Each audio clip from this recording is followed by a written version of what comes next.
पूर्ण परमात्मा पाप कर्म दंड को भी काट सकता है। अभी तक जिस भी संत व महापुरुष से मिले, उन्होंने यही बताया कि पाप कर्म फल भोगने से ही समाप्त होगा। वो प्रभु कौन है जो पाप कर्म को काट देता है, वो काल के बंधन से छुड़वा देता है। उसका क्या नाम है, पूजा की विधि क्या है? कृपया अवश्य सुनिए जगत गुरु तत्वदर्शी संत रामपाल जी महाराज के अमृत वचन। सतगुरुदेव की जय। बंदी छोड़ कबीर परमेश्वर जी की जय। बंदी छोड़ गरीबदास जी महाराज जी की जय हो। स्वामी रामदेवानंद जी गुरु महाराज जी की जय हो।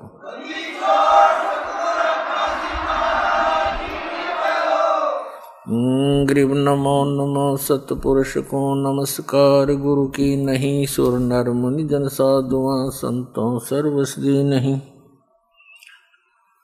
सतगुरु साहिब संत सब डंडो तुम प्रणाम।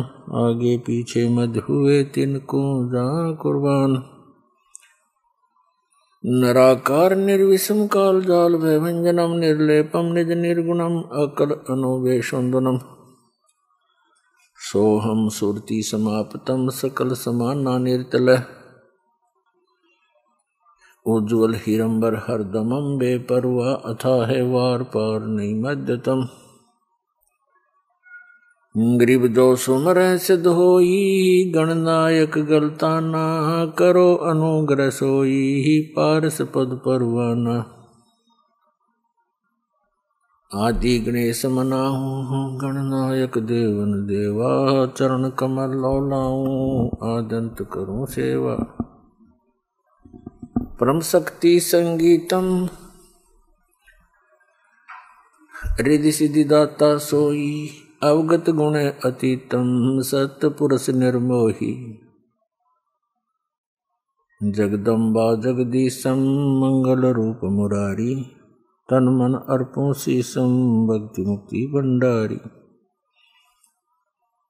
सुर नर मुनि जन ध्यावे ब्रह्मा विष्णु महेशा। शेष सहस मुख गावे पूज्य आदि गणेशा। इंद्र कुबेर सरीखा वरुण धर्म राय ध्यावे। समर्थ जीवन जी का मन इच्छा फल पावे। 33 कोटि धारा ध्यावे से 88 उतरे बहुजल पारा। कट है यम की फांसी 33 कोटि धारा ध्यावे से 88 उतरे बहुजल पारा। कट है यम की फांसी। कर जोरूं विनती करूं धरूं चरण पर शीस।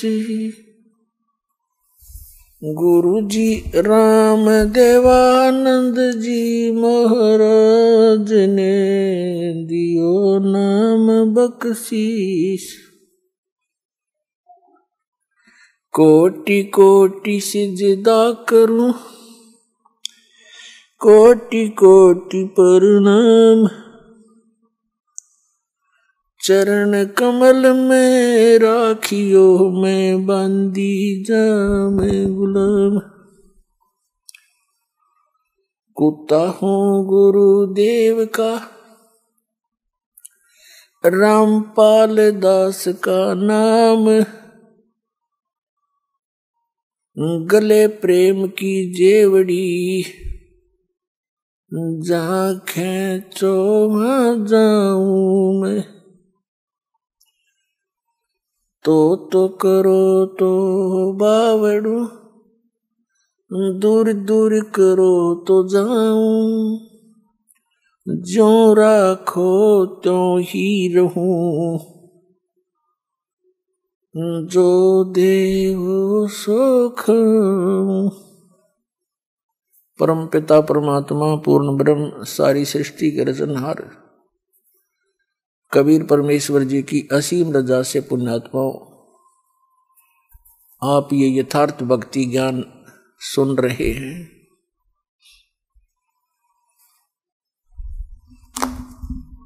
ना जाने कौन से युगों युगों के आप जी के पुण्य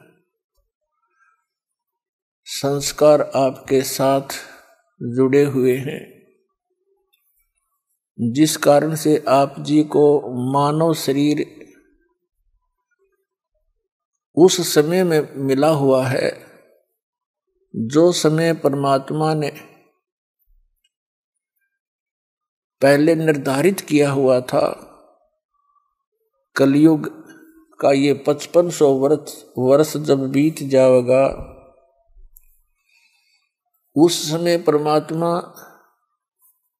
ने कहा था कि सभी पुण्यात्माओं को सतभक्ति का संदेश देकर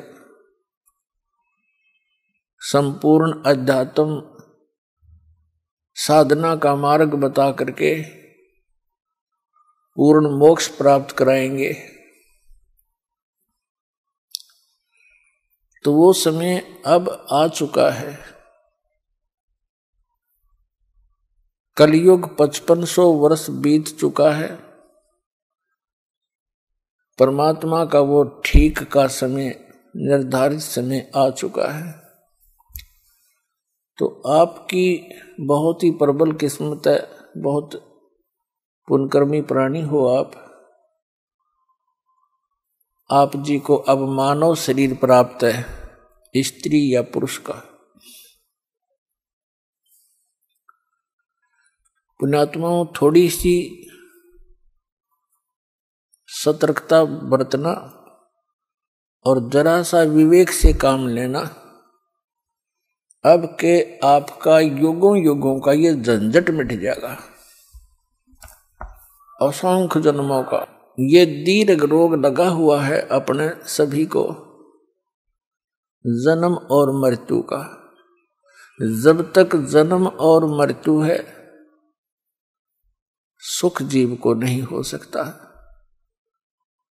आप देखते हो, जिनके संतान नहीं है वो संतान की ही कामना करते रहते हैं, और जिनके संतान है वो अपने बच्चों में कितना प्यार से रह रहे हैं। वो छोटे छोटे बालक कितने अच्छे लगते हैं, छोटे छोटे बच्चों को माता पिता कितने प्रिय लगते हैं। और एक सेकंड में ना जाने क्या बिजली गिर जावे इस गंदे लोक में, बालक ही मर जावे। एक बहन बता रही थी, जब ज्ञान हुआ, कहने लगी कि मेरी ननद आई हुई थी, उसका छोटा सा बालक था 1-1.5 वर्ष का। वो मेरी सास के साथ यानी अपनी माँ के साथ बातें कर रही थी। लड़का वहीं खेल रहा था फर्श पे, और वहां कोई पंखे का पंखा लगा रखा था। पंखे का एक तार निकल गया, वो स्विच में नहीं था, वैसे प्लग में सीधा ला रखा था। एक बच्चे ने मुंह में दे लिया। 1 घंटे के बाद माँ बेटी बात करके देखा बच्चा कहाँ है, देखा तो वो खत्म होया पड़ा है, टक्कर मार मार कर रो रही है। 2 मिनट पहले पता नहीं के निंदा चुगलियां कर रही होंगी, पता नहीं क्या क्या आशाएं लगा रखी होंगी। पुण्यात्माओं, आप बालक हो बिल्कुल, चाहे यहाँ राष्ट्रपति बना हो कोई, चाहे प्रधानमंत्री हो सारी पृथ्वी का, जब तक इस ज्ञान को नहीं समझेगा वो इंसान वाला कर्म नहीं कर रहा और ना कर सकता। और इस ज्ञान को समझने के लिए थोड़ा सा धैर्य रखना पड़ेगा आपने। जो भी आज तक हमने ज्ञान सुना है वो कोरा अज्ञान है, दंत कथा सुन रखी है। और जब ये सत्य कथा आपके रूबरू होती है, समक्ष आती है, तो एकदम ये मन अड़ियल घोड़े की तरह चारों पैर गाड़ देता है। 100 ऑब्जेक्शन, शंकाएं पैदा कर देता है। करने दो, सुनते रहो। इस सुनते रहने से ये ऑब्जेक्शन, ये सभी शंकाएं आपकी समाप्त हो जाएंगी। इसके लिए आप जी ने समय निकालना पड़ेगा। कहते जिन हर जैसा सुमरिया ताको तैसा लाभ, उस प्यास न भाग ही जब लग दसे न आब। जिन हर जैसा सुमरिया, जिन्होंने जैसा भगवान का सुमरण किया, जितना समय लगाया, ताको तैसा लाभ, उनको उतना ही उसका लाभ प्राप्त होगा। और कहते हैं परमात्मा कबीर जी कि ओसा प्यास न भाग ही, ओस के चाटने से प्यास समाप्त नहीं हो सकती जब तक धसे न आब, यानी जब तक गट गट 2 गिलास पानी नहीं पीवा आदमी प्यास ना बुझ जाए ओस चाटने तक। तो एक काम चलाओ उसी भक्ति करने से, ये तो ओस चाटने वाली बात है। तो इसके लिए गट गट गिलास पीने के लिए आप जी ने समय निकालना पड़ेगा। और कौन सा समय निकालें? जैसे आपके पास बहुत समय है जिसको हम दुरुपयोग करते रहे, जैसे 8 घंटे ड्यूटी देते हैं, ये तो कर्मचारी अधिकारियों के लिए समझ लो। उसके बाद आपके पास 16 घंटे शेष हैं, 6 घंटे सोने के ला लो, फिर भी 10 बच गए। और 10 में नहाने धोने में ला लो, 2-3 घंटे खाने में लगा लो, फिर भी आपके पास 7-8 घंटे शेष बच जाते हैं। उनको उनमें से 1-2 घंटा भी आप भगवान के लिए दे दोगे इस दिनचर्या में, बेड़ा पार हो जाएगा, गढ़ने की भी जरूरत ना है।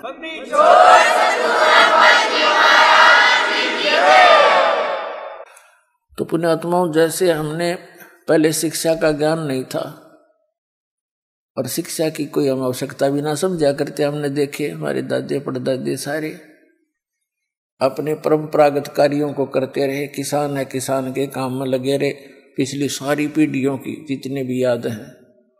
मजदूर हैं, मजदूर वाली पीढ़ी अपने कर्म में लग गए। कुम्हार है, अपने बच्चों को वही ट्रेनिंग दे करके आगे काम लगा देता था। और वो अच्छा था, वो बहुत बेस्ट था, बेईमाना नहीं था, अपनी मेहनत मजदूरी से करके रोटी खाया करते थे, पाप के भागी कम बढ़िया करते। और अब हम माया पुजारी हो गए, 2 अक्षर सीख के अपलातून पाक गए। अहंकार का अंत नहीं, किसी अधिकारी ने देख ले, छोटे से छोटे कर्मचारी से बात कर ले, क्यों टाइम पर टूक मिल गया, 2 पैसे की नौकरी मिल गई, ना भगवान की जरूरत और ना कोई डर रहा किसी का। और फिर अगले जन्म में क्या बनेगा? कुत्ता बने, सिर में कीड़े पड़ेंगे, खाज लगेगी, गड़ी में बैठा टुकड़े की चिंता न्यारी। तो ये दुख नहीं दिखता उस प्राणी को, उस दुख को दिखाने के लिए, याद दिलाने के लिए ये सत्संग किए जाते हैं। सत्संग वो होता है जिसमें केवल सत्य हो, असत्य का समावेश ना हो। और सत्य केवल परमात्मा ही बता सकता है, दूसरा सत्य बोल ही नहीं सकता, बता ही नहीं सकता। तो वो परमात्मा कौन है जो सत्य बोलता है? वो सत्य साहिब है। सत्य साहिब, सच्चा साहिब, जिसके सारे काम सत्य, वो स्वयं भी सत्य।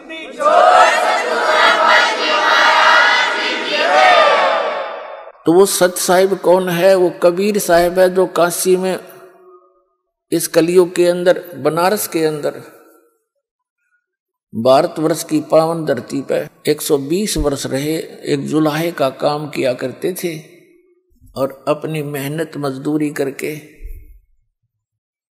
अपना निर्वाह करके एक लीला किया करते थे कि बच्चों, यहाँ पर घनी शानो शौकत की आवश्यकता नहीं है, या घने धन के और कोठियां के चक्कर में पड़कर अपना जीवन नाश नहीं करना चाहिए। सब ब्रह्मांडों का दाता, सबका सृजनहार, सबका संचालक और समर्थ परमात्मा आकर के हमारे लिए एक झोंपड़ी में रहकर 120 वर्ष टाइम पास कर गया। वो ये बताना चाहते थे कि कोई नो सोचे कि ऊंची जाति वाले भक्ति कराया करें, राजा के घर पैदा हो ये भगवान हो सकते जैसे राम और कृष्ण। उन्होंने सारी फड़क काट रखी हमारी। वो केवल एक सबसे निर्धन व्यक्ति का रोल कराया करते भगवान। हमें परमात्मा पर दृढ़ करना चाहते थे, वो चाहते हैं, आज भी चाहते हैं। जब तक तुम अपने सांसारिक लोगों पर आसरा रखते हो, आश्रय रखते हो, उन पर आस रखते हो कोई अन्य वस्तु की प्राप्ति के लिए, तो वो तो जो मनुष्य है मानव सत्र का ही आपको लाभ दे सकता है, और परमात्मा सारे लाभ देता है। तो परमात्मा कबीर जी चाहते थे कि आप जी भगवान पर आश्रित हों। और ये संसारिक जो चोचले हैं इनसे कुछ उल्टे हटो। तो प्रसंग चल रहा था कि ये शिक्षा, अब शिक्षा प्राप्त करके हम बेईमान और हो गए, चतुरता आ गई हमारे अंदर, एक शिष्टाचार खत्म हो गया। तो कहने का भाव ये है कि जो हम इस क्रिया को करते आ रहे हैं, हम उसी को फाइनल मान लिया था, हमें कोई यादें नहीं आवे थी कि और भी काम है इस मनुष्य जीवन का। परमात्मा आए, कहते सतगुरु आए दया करी, ऐसे दीन दयाले, बंदी छोड़ वृद्धतास का जठरग्नि प्रतिपाले। कहते हैं सतगुरु आए दया करी, ऐसे दीन दयाल। आत्मा को जब ये ज्ञान होता है ना, फिर यह तड़प उठती है, बता कि क्या काम हम कर रहे थे, करना क्या चाहिए था हमने। उसके लिए परमात्मा ने से फिर कैसी पुकार करती है, सतगुरु ने आण जगाई ये सखी, बरम भूल में सोऊं थी, साहेब ने आण जगाई है सखी, बरम भूल में सोऊं थी। जब ये आत्मा जागती है फिर इसकी एकदम ये सतर्क होती है और विवेक करती है, क्या क्या काम कर रहे थे, क्या इतना ही काम था मनुष्य जीवन का। तो पुण्यात्माओं, इस गोल्डन चांस को अब चूक मत जाना। दास बार बार आपको सतर्क कर रहा है, ये दाव लगा आपका। कहते हैं आगे गए न बावड़े, रहते भी सब जा, और बिन साहिब की बंदगी कहीं ठोड़ ठिकाना ना। जैसे मोती ओस का ऐसी तेरी आव। और गरीबदास कहते हैं महाराज जी, गरीबदास कर बंदगी, भाई बोर नहीं ऐसा दाव। ये दाव है आपका, एक मौका लग गया है असंख्य जन्मों के उपरांत। और पुण्यात्मा समझदार व्यक्ति, परमात्मा ने पहले शिक्षा दी है, इसे कुछ चतुरता ही है, इस चतुरता का ही दुरुपयोग ना करके सदुपयोग करें। आज इतने इंटेलिजेंट है मानव, कोई एडवोकेट बना है, कोई जज बना है, कोई इंजीनियरिंग कर रहा है, कोई डॉक्टर बन गया है, और कंप्यूटर तक की खोज कर ली। तो परमात्मा ने आपको ये माइंड दिया है, और हमारा उद्देश्य क्या है, इस पर भी थोड़ा सा ध्यान दो। आज आपने बालक पढ़ा दिया, बेटा या बेटी, अच्छी पोस्ट मिल गई। एक बता रहा था मेरा लड़का एसडीएम सिलेक्ट हो गया, ब्याह की तैयारी कर रखी। बता रहा था मेरा रिश्तेदार का, वो भी अच्छा पोस्ट, अच्छी पोस्ट थी उसकी, उसका पुत्र एसडीएम सिलेक्ट हो गया, ब्याह की तैयारी थी। और वो अपने मित्रों को इनवाइट करने के लिए जा रहा था, दुर्घटना होगी, नई कार खरीद रखी थी। दुर्घटना में वह कार भी गई, इकलौता पुत्र भी गया। अपने आत्माओं, आप बहुत गहराई से सोचो। तो 10 बार आपको ये आपके ऊपर से जो मैल हटा रहा है, आपकी बुद्धि इतनी दब चुकी है, इसको इतना ज्ञान देकर मुश्किल से उबारा जाता है। और इस ज्ञान को आधार बनाकर कदम रखो इस भक्ति के मार्ग में, तब आप सफल हो पाओगे। प्रसंग चल रहा था कि ओसा प्यास न भाग ही, जब तक दसे नहीं आब। तो कम से कम पूरे 24 घंटे में से आप 2 और 3 घंटे भी भगवान के लिए दे दोगे ना, आपका काम बढ़िया पड़ा है। पर मर्यादा में रहना, मर्यादा से बाहर नहीं होना।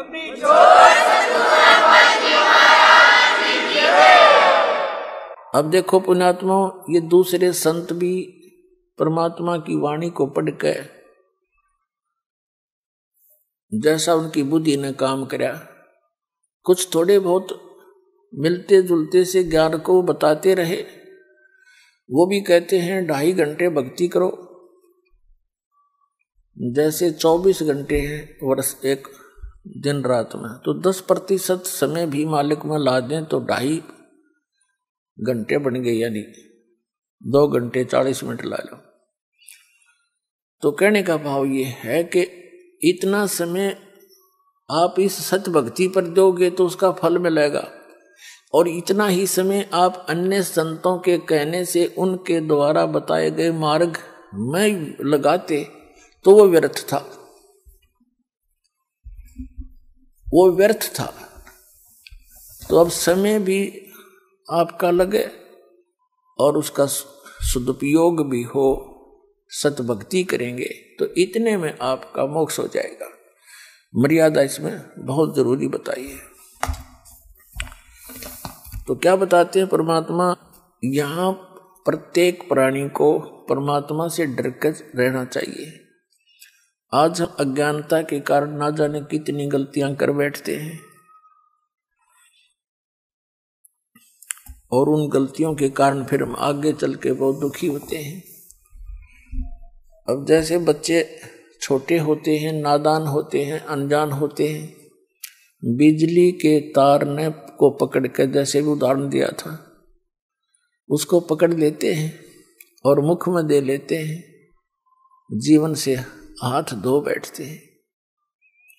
और जब वो बच्चे बड़े हो जाते हैं, उनकी बुद्धि मैच्योर हो जाती है, बुद्धि का विकास हो जाता है, फिर वो उस बिजली के निकट नहीं जावें। कहीं तार नंगा पड़ा होगा तो भी औरों को भी सतर्क करेंगे, आप भी दूर से जाएंगे। तो पुण्यात्मा, आज वर्तमान में ये दास जब जेई की नौकरी लगा था हरियाणा सरकार में, इरिगेशन डिपार्टमेंट,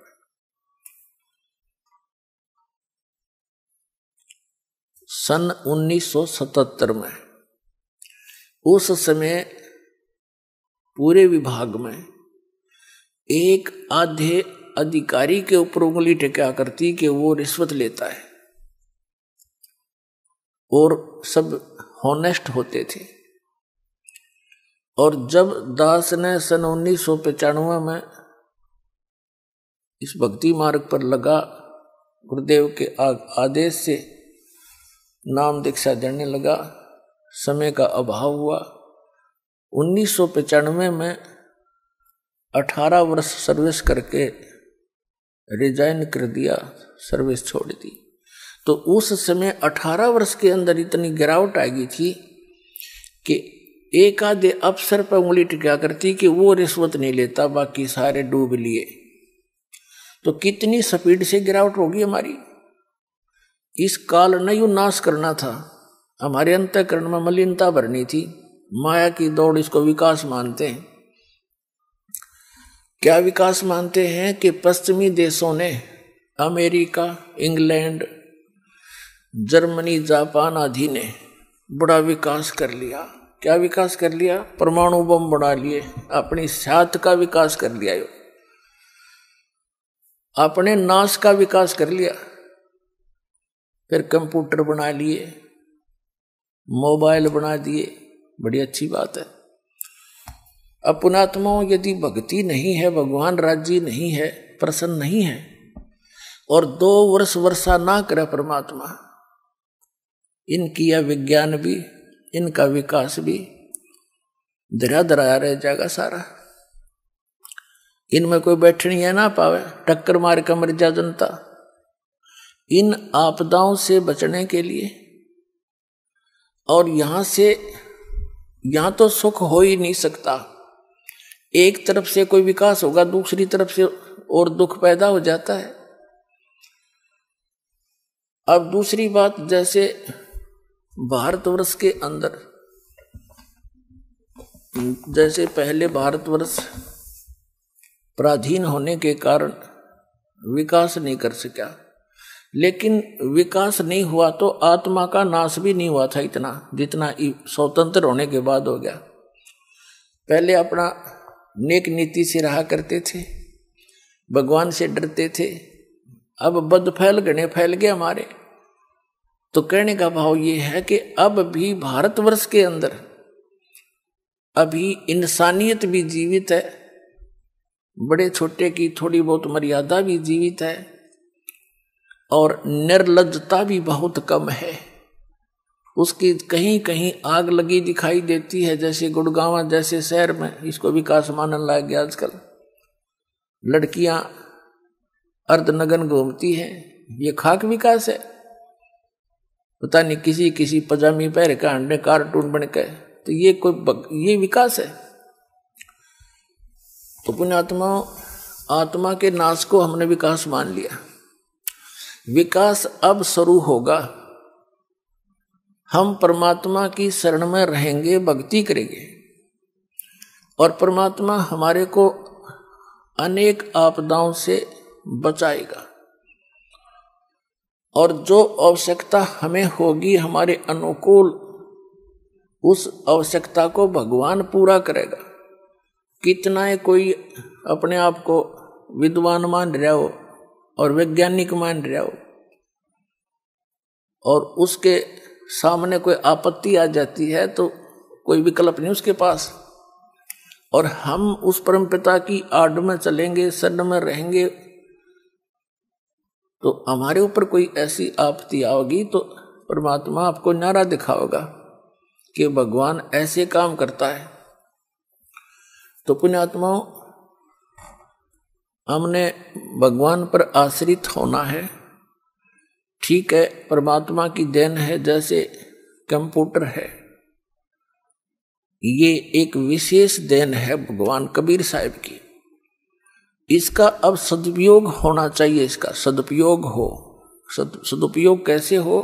वैसे तो होगा, ये तो परमात्मा ने दिया इसलिए ना। मैं मानव स्तर की सोच नहीं है, या कंप्यूटर और इंटरनेट यहाँ से बैठे पूरे विश्व में भेज देते हैं। कहीं टीवी ऑन करो और सुन लो, इंटरनेट देखो, खोल लो अपना, वहाँ से सब देख सकते हैं। तो अभी तक इस टीवी का में क्या दिखाया जाता है?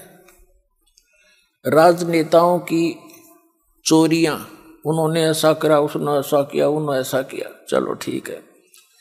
फिर कोरी बकवाद फिल्म, बेहुदी फिल्में दिखाई जाती हैं।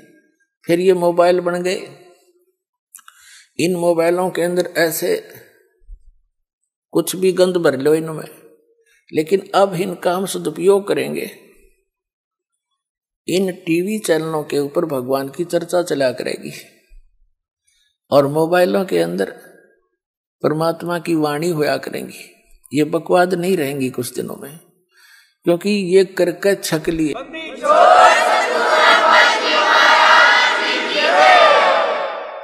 अब जैसे एक बार ये दास गोवा स्टेट में सत्संग करने गया था, गोवा के अंदर।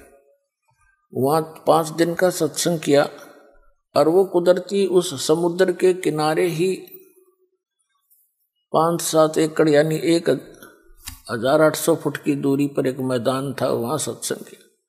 फिर वहां घूमने चले गए उस समुद्र का किनारा देखने के लिए साथ में। तो वहां क्या देखा, वहां पर ये विदेशी पर्यटक आए हुए, बहन बेटियां एक लंगोट में पड़ी वहां पर, और वो उनके पति भी वहां पर ऐसे ही।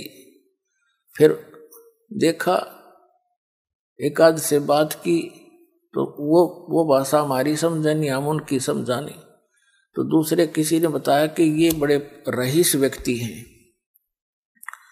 बड़ी फैक्ट्री है इनकी वहां, कोई इटली से आया था, कोई इंग्लैंड से आए थे, और यहाँ किस लिए आए। मैंने पूछा फिर यहाँ के क्या कर रहे हैं, ये रेत में लेट रहे, कि ये कहते हैं यहाँ जो आनंद है वो कहीं नहीं है। फिर उन कोठिया ने शर्मा मारोगे जब रेत में आनंद आता है। फूट गई बात।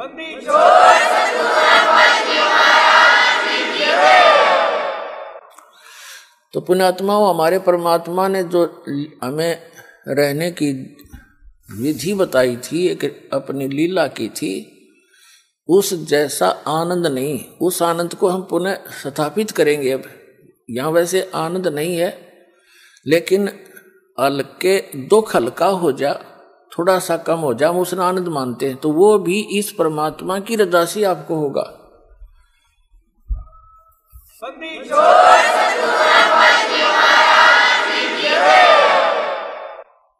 वो कैसे होगा? जैसे एक अंग्रेजी में कहावत थी, simple living and high thinking. तो सिंपल लिविंग पाना पड़ेगा अपन, इन बकवादा में नहीं। हम देखा देखी दूसरों को देखकर हम अपना फैशन बनाते हैं, और जब हम इस फैशन से छकलेंगे, हम आना वहीं पड़ेगा, कपड़े पहनने पड़ेंगे। नंगे थे कुत्ते बन का अपन अंडा करेंगे, कुतिया बन कहिए ये एक लंगोट बांधे पड़ी बकवास करें, बाल भगत भी व्यक्ति भी। तो कहने का भाव ये है, हम मनुष्य का जो जीवन दिया है परमात्मा ने, उसको मनुष्य के की तरह ही जिए, हम पशु पक्षियों की तरह इस जीवन को व्यर्थ ना करें। तो क्या बताते हैं परमात्मा, मन तू पावेगा अपना किया रे, भोगेगा अपना किया रे। मन तू पावेगा अपना किया रे, भोगेगा अपना किया रे। मन तू पावेगा अपना किया रे, भोगेगा अपना किया रे। भाई राजा राम की कार उलंगी, गई सीता लंक मंजारे। राजा राम की कार उलंगी, गई सीता लंक मंजारे। 10 मस्तक रावण के काटे, विभीषण को राज दिया रे। मन तू पावेगा अपना किया रे, भोगेगा अपना किया रे। भाई लंका तोड़ बेलंका रे तोड़ी, वो अहि रावण से मारे। लंका तोड़े बेलंका रे तोड़ी, अहि रावण से मारे।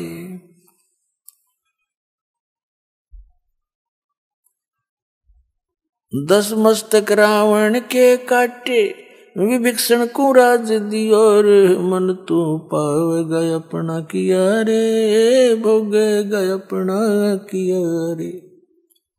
भाई राजा राम की कार उड़ंगी, गई सीता लंक मंजारे। सेतु बंधा जब सेना उतरी, वो चढ़ गए पद्म 18। मन तू पावेगा अपना किया रे, भोगेगा अपना किया रे। भाई लंका तोड़े बेलंका रे तोड़ी, अहि रावण से मारे। 10 मस्तक रावण के काटे, विभीषण को राज दिया रे। मन तू पावेगा अपना किया रे, भोगेगा अपना किया रे। भाई प्रहलाद पैज परवान करी है धर नर सिंह अवतारे। प्रहलाद पैज परवान करी है धर नर सिंह अवतारे। दीन दयाल दया कर उतरे एरना कुश उदर विदारे मन तू। पावे गया अपना किया रे भोगे गया अपना किया रे। हा हा हु बंदे होते वो तौलत हैं बलबारे। हा हु बंदे होते तौलत हैं बलबारे। गज और गरा बने भवसागर 10 सेंस अधिकारे मन तू। पावे गया अपना किया रे भोगे गया अपना किया। भाई श्वास घटो बलहीन भयो जद खेच लियो मजदारे। श्वास घटो बलहीन भयो जब खेच लिया मजदारे। अर्ध नाम रसना से टेरा सुमरत है रंकारे मन तू। पावे गया अपना किया रे भोगे गया अपना किया रे। भाई नारद मुनि तिरकाली रे योगी जिन मन गर्भ किया रे। नारद मुनि तिरकाली योगी जिन मन गर्भ किया रे।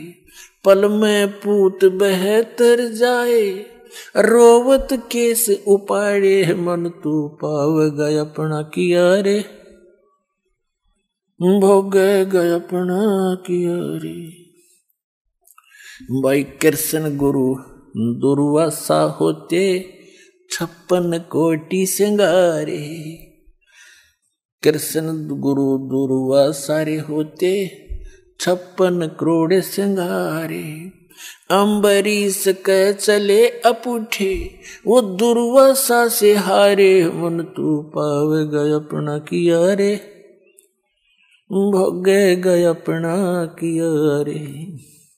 भाई दुर्योधन और दुशासन को द्रौपदी चीर उतारे। दुर्योधन और दुशासन को द्रौपदी चीर उतारे। अंधे को पीन दी थी वो बढ़ गए अंत अपारे मन तू। पावे गया अपना किया रे भोगे गया अपना किया रे मन तू। भाई भीष्म पिता और द्रोणाचार्य ये कर्ण से बाणों मारे। भीष्म पिता और द्रोणाचार्य कर्ण से बाणों मारे। महाभारत में टटीरी के राखे घंटा टूट पड़ा रे मन तू। पावे गया अपना किया रे भोगे गया अपना किया रे मन तू। पावे गया अपना किया रे भोगे गया अपना किया रे। भाई 33 करोड़ 33 कोटि यज्ञ में आए वो 88 सारे। 33 कोट यज्ञ में आए 88 सारे। 12 कोट वेद के वक्ता वहाँ सुपच का शंख बजा रे मन तू। पावे गया अपना किया रे भोगे गया अपना किया रे मन तू। पावे गया अपना किया रे भोगे गया अपना किया रे। भाई चमरा कनक जनेऊ काढ़ा वो व्यपरत पंडित सब हारे। भाई चमरा कनक जनेऊ काढ़ा विपर पंडित सब हारे। जुल्हे के घर बालद आई जिसके केसों से बन जा रे मन तू। पावे गया अपना किया रे भोगे गया अपना किया रे। मीराबाई को मारन लागे जहर का प्याला प्यारे। मीराबाई को मारन लागे, जहर का प्याला प्यारे, पीवत ही अमृत हो लाग्या, हो गया सर्द ही और मन तू पावेगा अपना किया रे, भोगेगा अपना किया रे मन तू, ए भोगेगा अपना किया रे। भाई कंस के सीचा नौर खपावण, उन जीते मल अखाड़े। भाई कंस के सीचा नौर खपावण, जीतन मल अखाड़े। कृष्ण को तो यश दिया है ये कबीर ने कारज सारे, मन तू पावेगा अपना किया रे, भोगेगा अपना किया रे, मन तू पावेगा अपना किया रे, भोगेगा अपना किया रे। भाई शंखों कृष्ण करे खवासी, धन तू सृजन हारे। ये शंखों कृष्ण करे चाकरी, धन तू सृजन हारे। दास गरीब करे को सरवर, ऐसा शीश हमारे, मन तू पावेगा अपना किया रे, भोगेगा अपना किया रे, मन तू पावेगा अपना किया रे, भोगेगा अपना किया रे। पुण्यात्मा परमपिता परमात्मा कबीर परमेश्वर जी ये सभी ब्रह्मांडों के रचनहार हैं, ये सर्वशक्तिमान हैं। श्रीमद् भगवद गीता अध्याय नंबर 15 के श्लोक नंबर 1 में 1 से और 4 में 16 और 17 में स्पष्ट किया है कि संसार रूपी वृक्ष है, जिसकी ऊपर को जड़ है, नीचे को तीनों गुण रूपी शाखा है। और जो संत इस पूरे वृक्ष के विभागों को अलग अलग डिफाइन कर दे, परिभाषित कर दे, बता दे, उसको जानता है मूल सहित, स वेदवित, वो वेद के तात्पर्य को जानने वाला, अर्थात वो तत्वदर्शी संत है।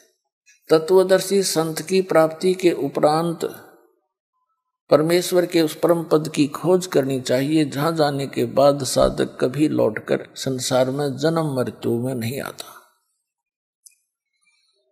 तो परमेश्वर ने 600 वर्ष पहले भगवान खुद आए थे, कबीर परमात्मा, वो अमर पुरुष, सत्य पुरुष। कबीर जी सत्य पुरुष हैं। उन्होंने अपने द्वारा रची हुई सृष्टि को, और सभी सदग्रंथ उन्हीं की देन है, जिस सतर का जिसने चेष्टा की है। तो उस परमात्मा ने बताया था अक्षर पुरुष एक पेड़ है, ये सरपुरुष जिसको ज्योति निरंजन काल कहते हैं, जो 21 ब्रह्मांड का स्वामी है, श्री ब्रह्मा, श्री विष्णु, श्री शिव जी के पिताजी है। अक्षर पुरुष एक पेड़ है, जैसे जमीन से बाहर जो पोर्शन दिखाई देता है तुरंत बाद, जमीन के तुरंत बाहर वो तना, वो तो अक्षर पुरुष समझो। उस अक्षर पुरुष के फिर एक मोटी डार है, एक मोटी डार समझो, होती तो काफी है, लेकिन उनमें से एक मोटी डार समझो, वो सरपुरुष है, ये ज्योति निरंजन। और उसके 3 शाखा हो, तो वो रजगुण ब्रह्मा, सतगुण विष्णु, तमगुण शिव जी रूपी शाखा। जैसे देखिएगा, ये देखिएगा, एक ये है संसार रूपी वृक्ष, ये समझिएगा उल्टा लटका हुआ संसार रूपी वृक्ष है। ये जो जमीन से बाहर दिखाई देता है, इसको पेड़ बोलते हैं, पेड़, वृक्ष। तो ये तना जो है, इस यहां से पेड़ माना जाता है, इसके ऊपर सारे, इस पेड़ पर ही सारी व्यवस्था होती है।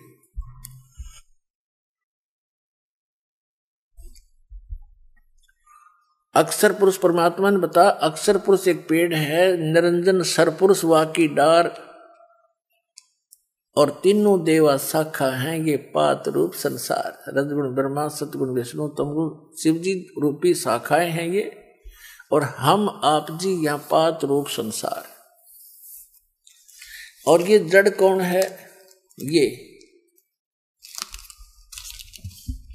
ये जड़ कौन है?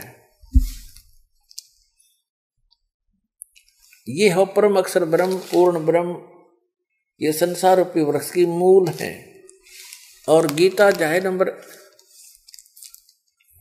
15 के श्लोक 1 से 4 में 16-17 में इसी के विषय में जानकारी दी गई है कि जो संत इसको जड़ से लेकर और सभी टहनी शाखाओं तक बता दे, मूल सहित जानता है, स वेदविद, वो तत्वदर्शी संत है। तो परमात्मा स्वयं आते हैं उस ज्ञान का प्रचार करने के लिए, यथार्थ ज्ञान बताने के लिए।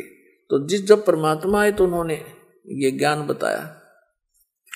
कबीर अक्षर पुरुष एक पेड़ है, निरंजन कहो सरपुरुष कहो वाकी डार, और तीनों देवा शाखा हैं ये पात रूप संसार। और जड़ वो प्रोक्ष हैं, वो गुप्त हैं। उस जड़ की जानकारी देने के लिए दास भेज रखा है कि जड़ कौन है, मूल कौन है संसार का।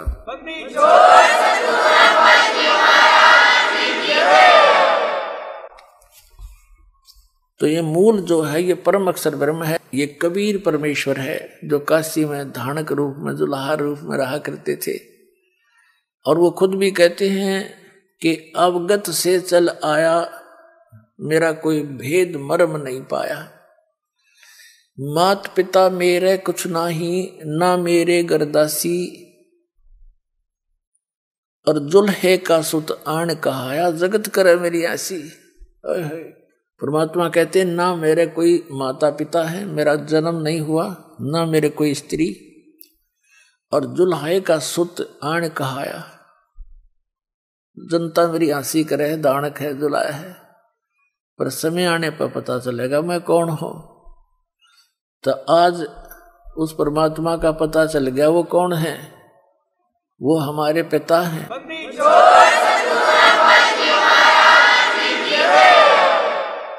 तो इसमें बताया है कि गीता अध्याय नंबर 15 के श्लोक 16-17 में 3 पुरुष बताए, एक सरपुरुष एक अक्षर पुरुष।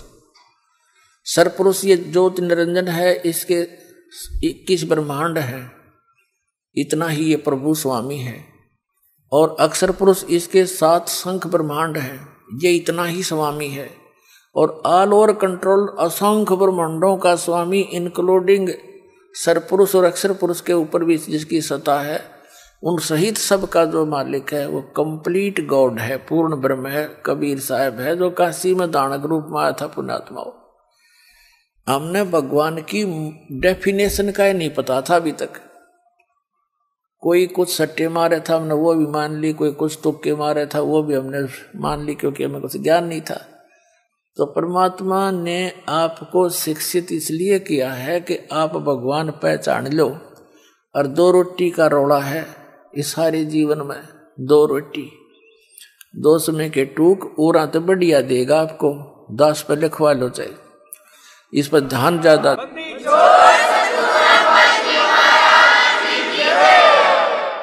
लेकिन हमने भक्तों की तरह रहना पड़ेगा, बकवादियों की तरह नहीं। हम अलग से एक ऐसा समाज तैयार करना चाहता है ये दास कि दुनिया ਨੂੰ देखे कि भगत हो तो ऐसे हो, हमारी बेटे ऐसे नेक हों, बेटियां नेक हों। अब भी बहुत से भक्त कहते हैं जी, ये चर्चा आम होगी है कि भी बच्चों का ब्याह करे तो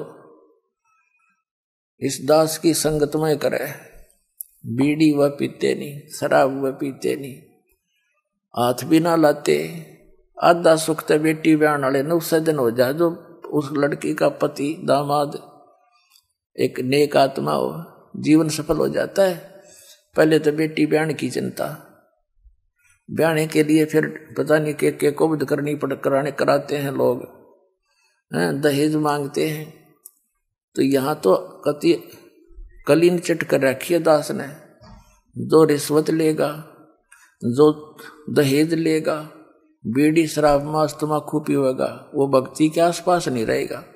भगवान साथ दे नहीं, और भगवान साथ नहीं देगा तो फिर भगत की सा, और भगता के तो भगवान साथ दिया करे, आथा पर रखेगा अपना परमात्मा। सबको याद रखना।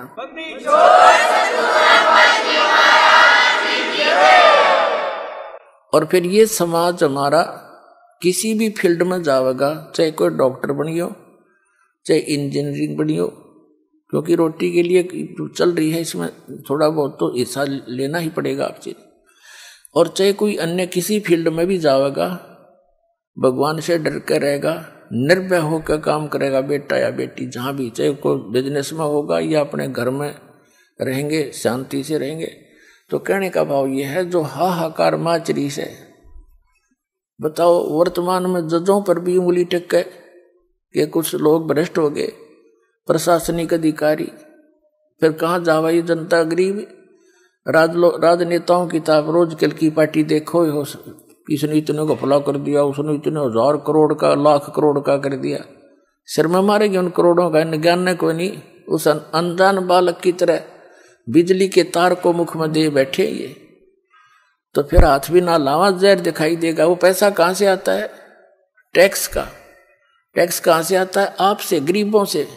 खून पसीने की कमाई करते हैं मजदूर, किसान या कोई भी गरीब है, तो वो उससे टैक्स, कपड़ा खरीदता उस पर टैक्स तो आपके ऊपर है सारा।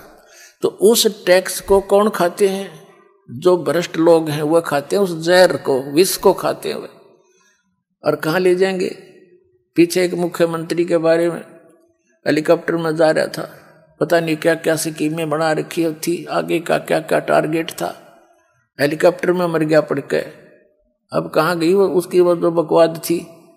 अब गधा बन के फिरेगा, कि तक को मार के लटकाओगा, कि तक भैंस बन के, किसी का जो ना बैल बन के, वो सारे पूरे करेगा। तो पुण्यात्माओं, आज सारी उल्टे काम हो गए। जो नौकरी पे लग जाते हैं उनको हम घनी शाबाशी दें, बड़े बढ़िया मानते हैं, उसके ऊपर तो बड़ा गजब भार बनता जा रहा है।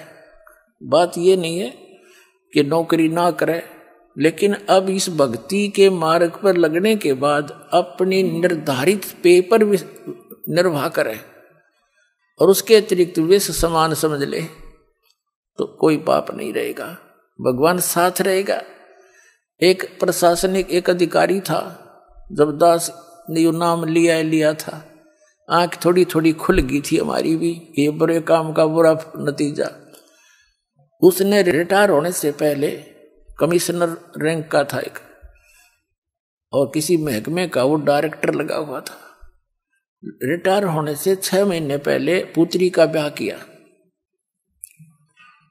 इस उद्देश्य से कि सभी डिपार्टमेंटों के लोग लाओगे बेटी खातिर, कोई पैसे दे जाएगा, कोई सोने के कुछ कड़े बनवा देगा, कोई चूड़ी बनवा के लाओगा। ऐसा ही किया, ऐसा ही हुआ। कुछ तो लोगों से आया हुआ, अन्य अधिकारियों से, कुछ अपना जो जोड़ रहा था। और क्योंकि उसने लड़की भी जैसा उनकी बुद्धि काम करती है, अपने से दोगुने तिगुने ज्यादा पैसे वाले के ब्याही। उस समय सन 1989 की बात, 3.5 लाख रुपए उसने, 3.5 लाख से भी ज्यादा पैसा उस बच्चे के विवाह पर लगा, लड़की के। और वो रिटायर हो गया। उसके रिटायर होने के 2 महीने के बाद उस लड़की को तलाक दे दिया, हो गया खंड बंडे। अब उसके हार्ट अटैक हो गया कि ई ब्याह होगा तो 7 लाख में ब्याह ही जाएगी, छोड़ी हुई लड़की तक। अब चाट ले उसे बकवादों ने, आपकी तक गधा बना खड़ा है और बन रहा था कमिश्नर। तो जो काम करने का उसने भूल गया, अब ये फोकट में ही माँ के भूखे हो गए। तो इसके लिए भगवान एक गाइडलाइन दे रहे हमारे को, मन तू सुख के सागर बस रे भाई, और न ऐसा यस रे। कहते हैं भाई, इंद्री कर्म न लगे लगारम, जो भजन करे निर्द्वंद रे। गरीबदास जग कीर्ति होगी, जब तक सूरज चंद्र रे। कि डट कर भक्ति करे अपने मालिक की सच्चे नाम की, आपका कल्याण होगा। इन बकवादों में मन नहीं रुचि करेगा, जब आपका सुमन बढ़ जाएगा, ये बकवाद अपने आप कम होती चली जाएगी। मन है, इसकी आदत है, ये तो अपना काम करता रहेगा, लेकिन ये इतना कंट्रोल में आ जाएगा आपके जो आपको घसीट नहीं सकता, इतना टाइट कर दिया जाएगा इस ज्ञान से। पहले ये हमें घसीट ले जाता था, अब आत्मा में ज्ञान का और भक्ति का इतना वजन बन जाएगा, ये बुराई सोचता पल में पता नहीं कि बकवास सोच सकता, लेकिन ये घसीट नहीं सकता हमारे को। अब एक तो समर्थ का साथ, फिर भक्ति का वजन हो गया।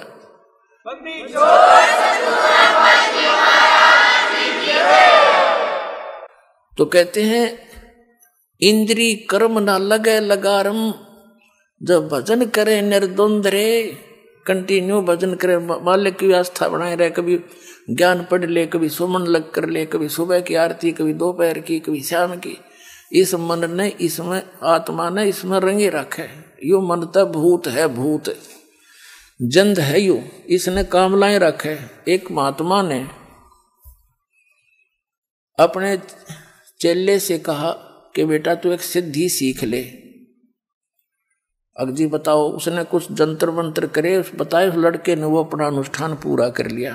फिर उस महात्मा ने कहा कि मेरी अब्सेंस में इस मंत्र को तू प्रयोग मत करना, जो मैंने तेरे को दिया तेरा सिद्ध कराया है। अच्छा जी, मैं बताऊं तभी करना मेरी प्रेजेंस में। अब उसने सोचा महाराज जी चले गए कि तो बाहर एक दो या घूमन फिरन की तरह, एक दो दिन के लिए टूर पर चले गए दूसरे क्षेत्र में। तो चेले ने सोचा तू एक बार देख लेने के कुछ कमाई करी है तो ना। तो उसने वो मंत्र जैसा बता रखा था ऐसे बुदबुदा दिया, बोल दिया। तो सामने एक बैंकर सा व्यक्ति खड़ा हो गया आके और कहने लगा, भाई बात सुन ले बाबा जी,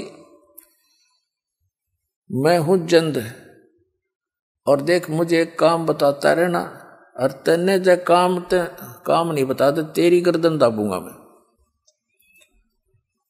उसने सोचा भाई बात बिगड़ गया, तो गुरुजी है नहीं। तो उसने कहा कि चल ऐसे कर, तू आटा मांग कर ला।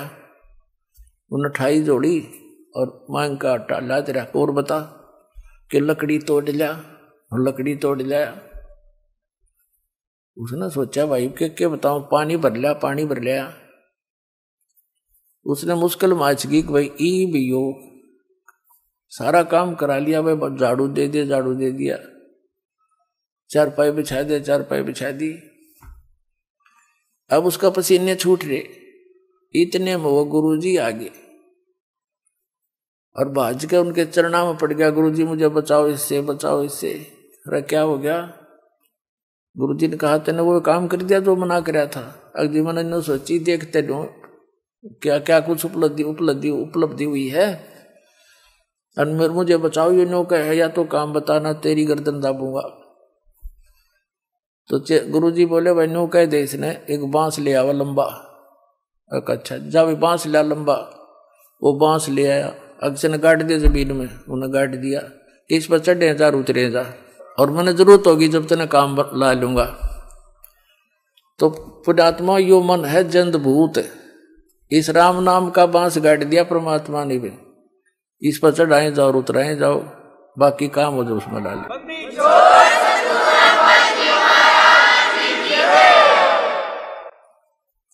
तो पुण्यात्मा को कहते हैं इंद्री कर्म ना लगे लगारम, जो भजन करे निर्द्वंद रे, और गरीब दास जग कीर्ति होगी जब लग सूरज चंद्रे।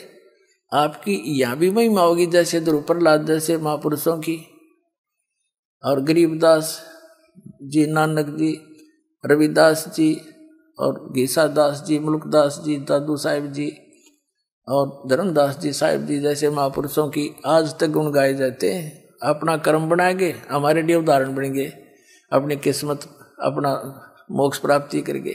तो कहते हैं इंद्री कर्म ना लगे लगारम, जो भजन करे निर्द्वंद रे, और गरीब दास जग कीर्ति होगी जब लग सूरज चंद्रे। मीराबाई जैसी महान आत्माएं आज तक आदर की दृष्टि से देखी जाती है। तो इससे आप जो दास आपको विधि बता रहा है, या खोज ही नहीं पावे, या तो मालिक की देन है आपको, आपकी किस्मत घनी प्रबल है, या आपको सहज में मिल गई। क्योंकि एक और रोग है हमारा जो वस्तु बगैर प्रयत्न के मिला उसका कदर कम करते हैं। लेकिन अब सियाने बनो, इस ज्ञान को आधार बनाओ, इसकी घनी कदर करियो। ये आम चीज नहीं है। नानक साहिब जी को भगवान ने कहा था कि इस सतनाम को कि जिक्र मत करना, आप जाप करो। धर्मदास जी से कहा था, धर्मदास मेरी लाख दुआई, ये मूल ज्ञान और ये सार शब्द की तो बाहर ना जाए। ये मूल ज्ञान और सार शब्द बाहर जो पढ़ी, बिचली पीढ़ी हंस नहीं तेरी, आपके लिए खाड़ा था ये सारा। अब आप बिचली पीढ़ी की प्यारी आत्मा उस परमात्मा की, जिनको सहज में मिल गया यो, और धक्के तो देने लग रहे बुला बुला के। कोई भाई जाता है, कोई बहन किसी को बताती है, कोई टीवी के माध्यम से, कोई पुस्तकों के माध्यम से। तो इसका अब कदर करना इसका और इसका लाभ उठाना। अब जो प्रसंग चल रहा है वहां वो पाते हैं, क्या बताते हैं कि राजा राम की कार उलंघी, गई सीता लंक मझारे, और सेतु बंधा, सेना जब उतरी वो चढ़ गए पद्म 18। कहने का भाव ये है कि जैसे रावण ने भक्ति करी भगवान शिव की और कोबद साथ करया करता, शराब वो पीवे ब्राह्मणों के पंडितों के, मांस वो खावे, पर नारी को उठा के वो ले आया और बकवाद नेरी करे। भक्ता की ये काम होया कर, उसका तो नाश होया कर, आखिर में वैसे भक्ति करे, भक्ति वाला फल अलग है, वो भी साथ मिलेगा फिर। लेकिन परमात्मा की शरण में, कबीर परमेश्वर की शरण में आने के बाद, इस ज्ञान के समाने के बाद आप बकवाद चाह कभी नहीं कर पाओगे। देख लेना, आपको इतनी हेट बनने लग जाएगी अंदर में, और तभी हम सफल होंगे। तो वो भक्ति करा करते किसकी? काल की। और काल के तो ये वो है, पहले तो उसकी वाह वाह करवा दी, सोने की लंका भी दे दी, सारा ठाठ दे दिया, फिर बकल तरवा दिया। लेकिन कबीर साहब आपको सीम ऐसा रखेगा ना मर्यादा में, बिल्कुल पटरी से गाड़ी नीचे उतरी गद मद, फिर क्या रह गया। कहते हैं राजा राम की कार उलंघी। अब ये जो मर्यादा है आपको बताई जाती हैं, इनको ऐसे समझ लेना जैसे लक्ष्मण रेखा थी। राजा राम यानी वो दोनों भाई श्री रामचंद्र जी और लक्ष्मण जी वनवास में साथ में सीता थी, और वहां एक उन्होंने बगीची बना रखी थी सीता ने। एक मर्ग आ गया माया का, सोने का मर्ग बनकर, स्वर्ण का, और उस बाड़ी को तोड़ने लग गया, उसकी फुलवाड़ी को। जब सीता ने कहा कि मर्ग बहुत अच्छा है, मुझे बहुत प्यारा लगता है, और इसको पकड़ के लाओ, जिंदा या मुर्दा। अब वो श्री राम जी चले, रामचंद्र जी ने कहा लक्ष्मण से कि मैं जाता हूं, तू यहीं रहते, और यहां ध्यान रखना कि वहां राक्षस लोग रहते हैं जंगल में, कुछ सीता को हानि ना कर दें। और यदि तू आइए ना मेरे पीछे, तो दूर भी जाना पड़ जाए तो भाग लिया। इसने कह दिया लाओ, नातान नहीं खाऊं मैं। तो इस तरह की जो हमने पीछे गलती कर ली, अब नहीं करनी चाहिए, उनको दोहराना नहीं चाहिए। इन से ये शिक्षा मिले। सीता ने कहा इस मर्ग को लाओ, अन्यथा मैं अन्न पानी ग्रहण नहीं करूंगी। अब हम इतनी तक रखे है जो थोड़ी बहुत पिछले पुनकर्मी प्राणी होते हैं। लक्ष्मण से कहा था कि मैं जाऊं हूं, जहां तक कोशिश होगी लाऊंगा इसको, लेकिन तू आइए मत, अकेली ने छोड़ के इसने। और यदि आना भी पड़े तो इस ऐसे मंत्र है, इसको बोलकर चारों तरफ निशान इसके रेखा खींच के आना, और इसको बता देना इसे बाहर नहीं जाओ। अब कहते हैं ना, आत्मा को कुछ आभास हो भी जाता अपनी थोड़ी बहुत आने वाली आपदाओं का, या कोई अच्छे सुगन बन जाते हैं, अब सुगन भी बन जाते। रामचंद्र जी चले गए, काफी दूर तक वो तो नकली था, माया का था, छुप गया। बहुत दूर निकल के पीछे से आकाशवाणी कर दी, हाय भाई मर गया लक्ष्मण। सीता ने कहा कि तेरा भाई पर आपत्ति आ गई, आप जाओ। लक्ष्मण ने कहा मैं नहीं जाऊंगा, मेरे भाई पर कोई आपत्ति नहीं, कि युद्ध हो रहा है। तो उसने बहुत अपशब्द कह दिए सीता ने अपने देवर को कि तू ये चाहता तेरा भाई मर जाए, तो तेरी नीत में दोष लगे है। विवश हो गया वो महापुरुष। उसने कहा ठीक है माता, इस चारों तरफ मैंने एक लाइन लगा दी है, इससे बाहर मत जाना, इतनी दया कर दी हमारे पे। लक्ष्मण के जाने के बाद तुरंत रावण आ गया सीता उठाने के लिए। उन्हीं का षड्यंत्र था। उसका मामा मारीच, उसका मामे का नाम मारीच था। वो मारीच सिद्धि युक्त था और वो मृग बन के ऐसे धोखा देकर उनको दोनों को कुटिया से दूर ले गया था। रावण आया एक साधु रूप बना के आटा मांगन खाते रहे भोजन लेने के लिए। तो सीता ने कहा कि महाराज जी आ जाओ, यहाँ के ले जाओ कुटिया के पास से। रावण निकट आया तो उसमें से लपट निकली रेखा से, सिद्धि युक्त थी वो। रावण 10 कदम पीछे गया, अन्यथा जल जाता सारा। उसने कहा माई भिक्षा देनी है तो यहाँ कर दे दे, साधु संतों के साथ मजाक नहीं किया करते। सीता को भी नहीं पता था यह सचमुच इतनी प्रबल रेखा है। अब सीता ने अपनी सोच से जो सोचा वहां जीव मार खाता है। सीता ने सोचा कि फर्क पड़ा है, महात्मा जी हैं, अभी आटा देकर अभी आ जाती हूं। लेकर आटा यानी जो भी कुटिया में उपलब्ध था भिक्षा अन्न, और रेखा से बाहर जाकर कहा ले महाराज जी। महाराज जी ने तो यहाँ से पकड़ ली हाथ और गेर ली कंधे पे। लंका में जा पटकी 9 लखा बाग में मारक जा चिल्लाती। तो पुण्यात्मा वो को बड़ी बूझ थे, मूर्ख थे, यूं कह गए थे इस तो बार मत जाइए। तो हम अपनी जीव सोच से जब मर्यादा भंग करते हैं तब आपत्ति मोल ले लेते हैं। कितना जुल्म हुआ, करोड़ों आदमी मर गए वहां पर, करोड़ों जीव मर गए आपस में लड़ बढ़ के। जब वह सीता वापस आई तो ये जो मर्यादा दास आपको बताता है, इस काल ने समझ लो आपके पाप कर्म समझो, काल समझो, यो तो है रावण, आत्मा सीता और मर्यादा जो आपकी है ये लक्ष्मण रेखा समझ लिया ना। इसके बाहर जाते काल कभी भी आपका पहुंचा पकड़ देगा और जा पटकेगा नरक के अंदर। तो कहते हैं जब तक हंसा हमारी आना और काल लगे नी तेरा बना। परमात्मा ने कहा है कि हे काल, जब तक ये जीव मेरी मर्यादा में रहेगा तो इसके निकट नहीं आ सकता।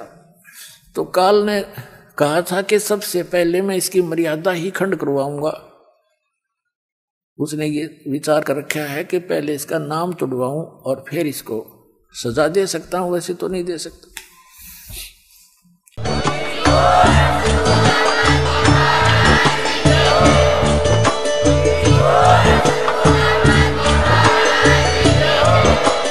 आप सुन रहे थे जगत गुरु तत्वदर्शी संत रामपाल जी महाराज जी के मंगल प्रवचन। अधिक जानकारी के लिए विजिट कीजिए हमारी वेबसाइट www.jagatgururampalji.org। संत रामपाल जी महाराज जी के शुभ आशीर्वाद से पूरे विश्व भर में 500 से भी ज्यादा नाम दीक्षा केंद्र हैं, जिन पर संत रामपाल जी महाराज जी द्वारा ऑनलाइन निःशुल्क नाम दीक्षा दी जा रही है। अपने नजदीकी नाम दीक्षा केंद्र का पता करने के लिए संपर्क करें 8222880541।